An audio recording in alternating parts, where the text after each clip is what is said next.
Hello tout le monde, aujourd'hui je vous partage 5-6 expressions qui nuisent à votre business au quotidien. Parfois on ne s'en rend pas ou plus compte. Et aujourd'hui on va mettre en lumière ces fameuses expressions, phrases ou mots qu'il va falloir bannir de notre langage. Pour ceux qui ne me connaissent pas, je suis Cyril Dacosta, coiffeur, formateur et fondateur de Dévotion et j'accompagne les salons de coiffure au quotidien dans leur développement. Et pour ceux qui connaissent très bien la chaîne, et oui, aujourd'hui on a changé de décor, nous sommes à Brive-la-Gaillarde dans un hôtel en déplacement, et oui, et je tenais à vous faire cette vidéo parce que je pense qu'elle peut vraiment vous être utile. La première des expressions, c'est le fameux « juste une coupe » ou une petite coupe, que ce soit juste ou petit. Effectivement, ça vient minimiser notre savoir-faire, notre expertise. Et en plus, ça vient aussi minimiser la valeur que ça va apporter à votre client ou à votre cliente. Donc, il n'y a pas juste une coupe ou une petite coupe, c'est une coupe ou une coloration. Donc, ne minimisons pas le savoir-faire que l'on a travaillé au cours des 15, 20, 25 dernières années et ne minimisons pas non plus la valeur ajoutée que cette coupe ou cette couleur va apporter à notre client ou à notre cliente. La deuxième expression est plutôt une question qui est encore beaucoup posée dans les salons de coiffure, c'est la fameuse « Est-ce qu'on vous fait un soin aujourd'hui ?» Pourquoi cette question? Je ne la cautionne pas.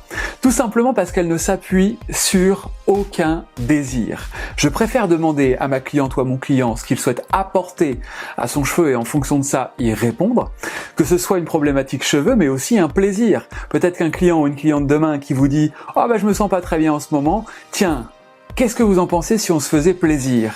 Généralement, la réponse sera oui, et en fonction de ça, vous pourrez apporter justement la réponse par un soin profond, un moment de détente, un massage, etc. Et la deuxième, c'est que ça dévalorise notre expertise, parce que c'est pas à elle de répondre à cette question, parce que le premier réflexe d'une consommatrice, et bien souvent c'est le cas, quand on leur demande si elles veulent un soin ou pas, c'est pourquoi.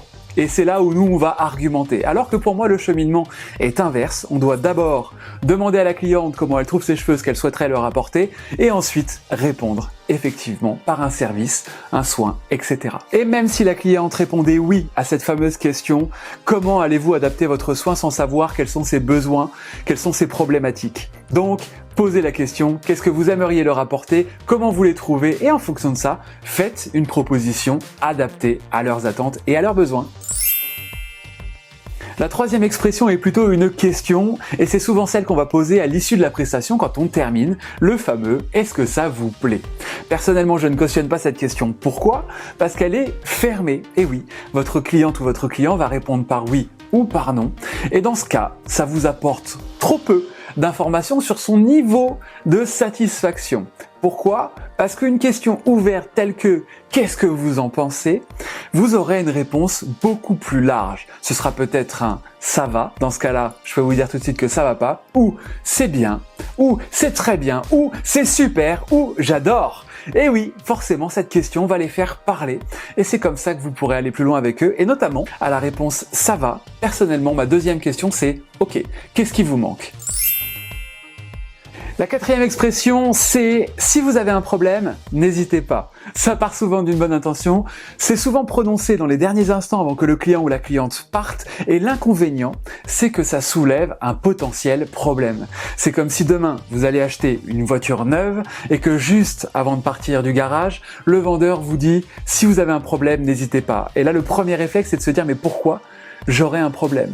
Je vais plutôt vous recommander de faire preuve de disponibilité en exprimant à votre client ou votre cliente « je reste à votre disposition. Si vous avez besoin de conseils, d'astuces pour entretenir votre balayage, vous savez où me trouver, je suis là ».